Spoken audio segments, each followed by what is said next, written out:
raisons qui ont fait on a déplacé cette conférence de presse de vendredi.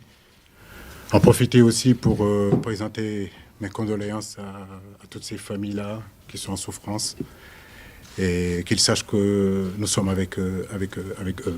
Donc, profiter aussi de cette conférence de presse-là pour présenter mes condoléances aussi à la famille de Yego, de Touré. Voilà, je disais présenter mes condoléances à la famille de Touré, voilà, quelqu'un qui a été un précurseur, en tout cas, du fait de faire voyager des joueurs, de les amener, de les faire découvrir dans d'autres pays. Présenter mes condoléances à Gabriel Guikoun, à Mamadou Kane, Omar Dieng, tous ces garçons-là qui le connaissaient très très bien. Voilà. Alors, merci coach. À présent, nous y allons très vite. Donc, ce sont des questions relatives à ces deux premiers matchs. Oui. Oui, Djibril. Le micro-baladeur. Allez-y, toi. Voilà, bonjour coach. Bonjour. Moi j'ai deux préoccupations si possible. Peut-être revenir sur les convocations des trois nouveaux. Et l'autre question c'est relative à Boubacar Kamara. Parce qu'il y a beaucoup de choses qui sont en train d'être dites ces derniers jours. Déjà son agent disait récemment il faut demander à Aliou Cissé ou à Augustin Senghor de dire la vérité aux Sénégalais. Bon, est-ce qu'il y a des éléments de réponse par rapport à ça? Bon. En réalité, il n'y a pas de cas Boubacar Kamara. Je veux dire, si vous regardez ce que je disais au mois de mars dernier, c'est que nous, c'était le profil de Pape Gueye qu'on était en train d'aller chercher. Et on est allé le chercher, mais on regardait aussi le profil de Boubacar Kamara. Maintenant, n'oubliez pas Kalidou Koulibaly, Edouard Mendy, Pape Gueye, pour ne citer qu'eux. Donc on n'a jamais eu des problèmes, si vous voulez, dans ce domaine-là. Maintenant, son agent, nous, ce n'est pas notre interlocuteur, en réalité. Nous, on ne parle pas avec les agents. La fédération ne parle pas avec les agents. Nous avons nos réseaux, et je pense que Boubacar Kamara a fait un choix. Et ce choix-là, il faut le respecter. C'est tout, il faut le respecter. Et moi, je respecte ce choix-là et je lui souhaite une bonne chance. Je préfère qu'on nous parle surtout des joueurs qui sont intéressés, qui sont là, et que de parler d'un joueur qui n'est pas là. Moi, je respecte son choix et je crois que la Fédération sénégalaise de football aussi respecte ce choix-là. Maintenant, concernant les trois nouveaux, comme vous le dites, ce sont trois joueurs que nous pensons qu'ils ont le potentiel pour venir dans cette sélection. Iliman, c'est un garçon qui joue en championship. C'est une division qui se trouve en dessous, évidemment, de la Première Ligue. La Première Ligue que vous avez souvent l'habitude de voir. Mais la championship, c'est un championnat très rude, très difficile, très physique. Il y a beaucoup d'intensité. Et je peux vous garantir que pour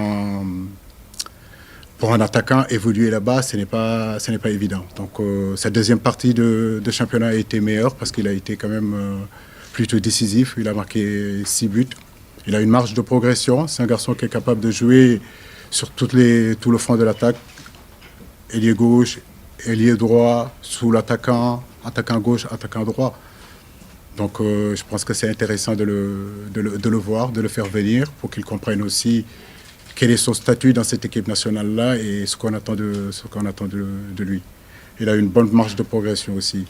Demba Seck, c'est un garçon qui est au Torino. Lui aussi, c'est un garçon très jeune, qui a une marge de progression. Il est dans les prises d'avantage, il est dans les déséquilibres. Il est capable de jouer aussi sur tout le front de l'attaque. Donc on a pensé que c'était intéressant de le faire venir. Alpha Djunkou, ce n'est pas une première, je crois que vous le connaissez. C'est un garçon qui évolue avec les U20. Un garçon très solide, capable de bien défendre sur les 1 contre 1, mais capable aussi d'être un bon contre-attaquant. Il était à Manchester City, s'entraînait avec l'équipe première. Et à Barcelone aussi, il s'entraîne avec l'équipe première. Bon, il n'a pas beaucoup de temps de jeu, mais je pense que c'est important aussi dans ces périodes-là d'ouvrir l'équipe. Ça aurait pu être Noah Fadiga, ça aurait pu être aussi Dion Lepi et d'autres joueurs aussi, comme Moussa Niakhaté aussi, qui veulent venir en équipe nationale. Mais comme vous le savez, on n'a que 2 matchs et on ne peut pas appeler tout le monde. Voilà. Merci. Oui. Bonjour coach, Pape Keita, Sénégal. Ne craignez-vous pas avoir des joueurs sans fraîcheur physique parce qu'on est en période de fin de saison? Est-ce que vous avez préparé avec votre staff médical des astuces qui pourront permettre de récupérer vos joueurs avec beaucoup de fraîcheur? La deuxième, c'est le coach du Bénin a dit qu'il est venu jouer son Vatou.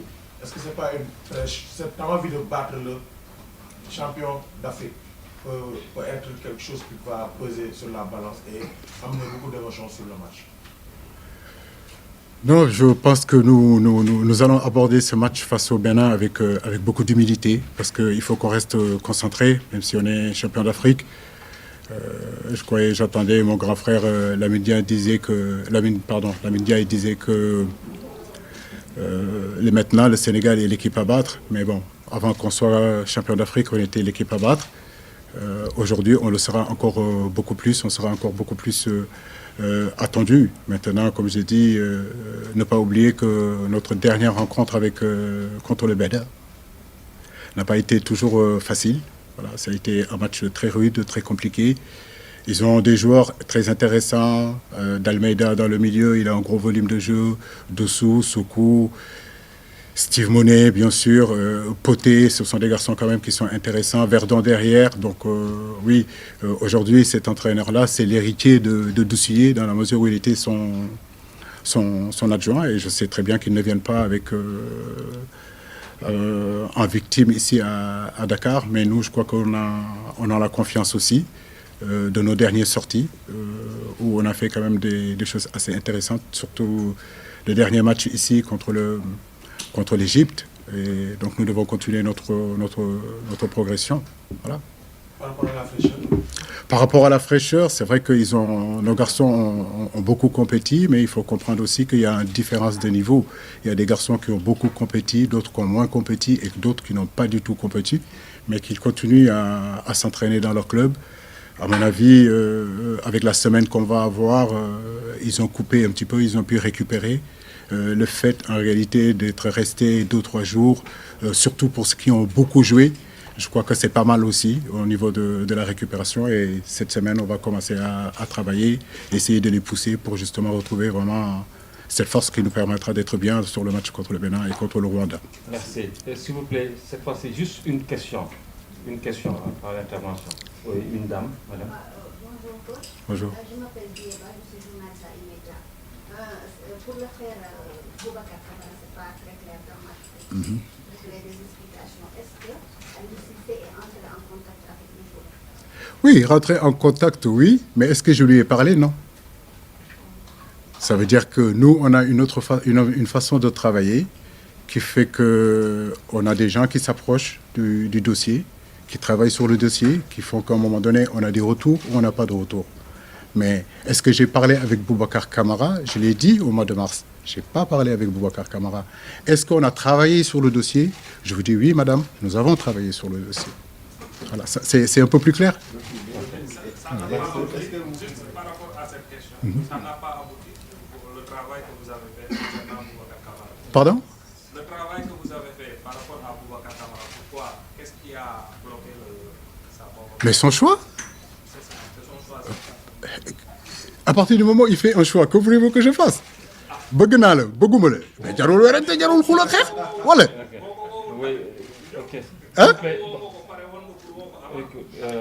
S'il vous plaît, on pose des questions, pas de polémique. Hein? Non, c'est pas polémique. En fait, pour vous dire juste une chose, c'est la conférence de presse de l'équipe nationale du Sénégal. Voilà, parlons un petit peu de notre équipe, parlons de nos matchs qui sont en train d'arriver. Et je vous garantis que le cas Boubacar Kamara ne va pas prendre la conférence de presse. C'est pas possible. Voilà. On lui souhaite bonne chance, bon vent. Quand même, sur l'approche des binationaux, vous pouvez tout me reprocher sur ça. on a fait venir quand même pas mal de joueurs. Et il y a des jours que je me suis approché et que je n'ai pas pu faire. Et qui ont joué pour la France et personne ne sait. Donc il n'y a pas de polémique, il n'y a pas de cas. Et encore, je le dis et je le répète, son agent, ce n'est pas notre interlocuteur. Il ne resterait plus que son agent soit notre interlocuteur. Il faut qu'on soit sérieux quand même. Ok. Le mec, il porte le maillot de l'équipe nationale, il jubile et tout le monde dit qu'il va venir en équipe nationale. Mais il faut qu'on soit sérieux. Ok. Oui, madame. Merci Dara. Bonjour, Nicolas Macado, Sport. Je voudrais savoir quel est le point de l'effectif actuel. Est-ce que tous les joueurs sont là? Surtout pour le cas de Sadio Mané qui vient de disputer la finale de la Ligue des Champions et la parade. Et surtout par rapport à lui, qui est cité parmi les favoris du Ballon d'Or. Comment trouvez-vous sa saison? Merci beaucoup. Ça, c'est une question qui va à l'encontre de notre équipe. Voilà. Donc, oui, tout le monde est là. Il manque Sadio, effectivement, qu'on va laisser récupérer un petit peu. Mais je pense que d'ici demain ou après-demain, il sera avec nous. Oui, le Ballon d'Or, bien sûr qu'on y pense. Je crois qu'il a beaucoup donné. Durant 7 ans, je pense que dans tout ce qu'il a fait aujourd'hui à Liverpool, dans l'ensemble de ce qu'il a fait avec l'équipe nationale du Sénégal, ça aussi, je pense qu'il ne faut pas le minimiser. Par moment, sur les choix, j'ai envie de savoir quelle place prend véritablement champion d'Afrique sur les choix. Parce que quand même, le garçon, il l'a gagné. Il est allé en finale de la Champions League. Nous espérons que ça comptera, ça pèsera à que ce choix-là soit le choix de Sadio Mané. Merci. Oui. Bonsoir. Vraiment, il y a des malaises. En fait, vous avez parlé tout à l'heure de doubler entre la carrière aux jeunes. Alors, ma question est de savoir pourquoi vous faites le choix de supprimer les matchs d'amicaux, sachant que une équipe comme la Gambie qui n'est même pas qualifiée au mondial, on a discuté hier contre les Émirats arabes unis. Et les Européens aussi qui ont également des calendriers chargés comme certains de nos internationaux vont jouer 4 matchs des Nations. Est-ce qu'il ne fallait pas maintenir le match, faire souffler les cadres et permettre aux jeunes qui sont à la porte de la carrière de jouer ce match-là? Oui, ça peut être une option, mais en réalité, la préparation de ces matchs-là sont plus que difficiles. Ça fait 7 ans que je suis là. Notre préparation de la Coupe du Monde en 2018 pour avoir aussi des sparring partners, c'était très compliqué. Regardez je reviens toujours au mode de qualification de la Coupe du Monde comme c'est en Afrique. Donc on est en retard, bien sûr, sur notre préparation. Nous, au mois de mars, on jouait les barrages. Pendant ce temps-là, les Européens, eux, ils jouaient déjà des matchs amicaux. La France a joué la Côte d'Ivoire, la France a joué l'Afrique du Sud. Nous, aujourd'hui, ils ont créé un championnat qui s'appelle la Ligue Europe. Donc ça veut dire que dans ces périodes-là, nous ne pouvons pas jouer contre ces équipes-là. Vous avez bien entendu que on a failli faire le Brésil. Voilà. Et à la dernière minute, ça n'a pas pu se faire.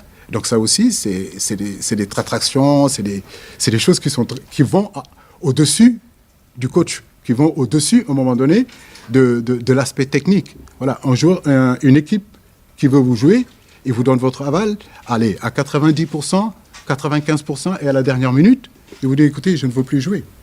Donc, les matchs de préparation aussi, c'est pas jouer pour jouer. Aujourd'hui, nous sommes dans un groupe qui est constitué de la Hollande, du Qatar et de l'Équateur.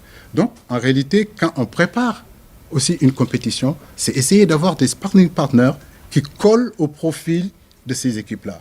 Donc, il ne s'agit pas de jouer pour jouer.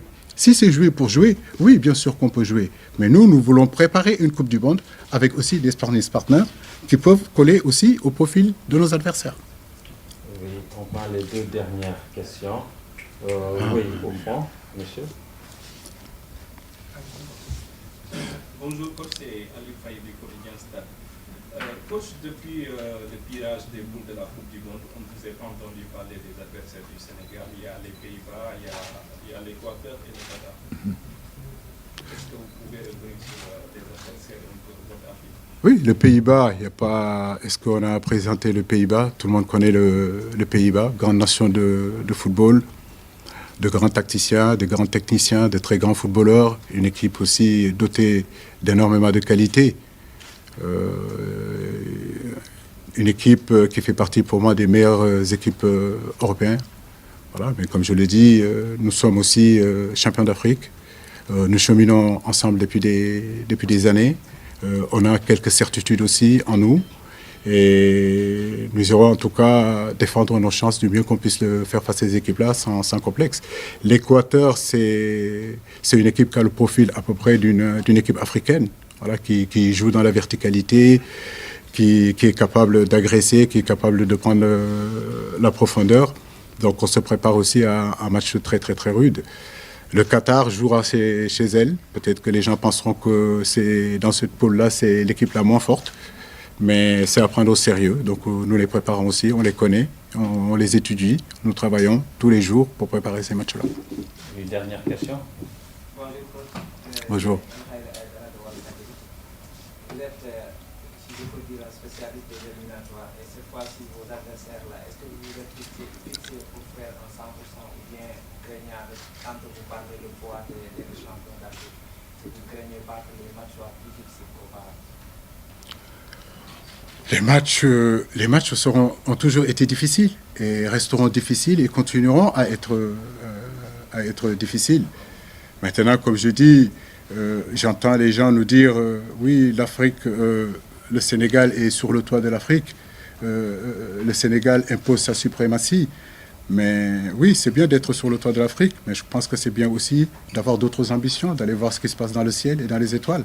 Donc c'est ce qui nous poussera aussi à nous préparer, ce qui nous poussera aussi d'être attentifs sur ce que nous sommes en train de faire. Ce n'est pas une fin en soi d'être champion d'Afrique. Voilà, nous voulons encore plus et nous allons nous donner les moyens pour ça. Donc on sous-estimera personne. Merci. Donc nous allons permettre au coach de s'exprimer en Wolof juste pour 5 minutes. Je sais que les radios et les télés ont besoin de ça. Coach,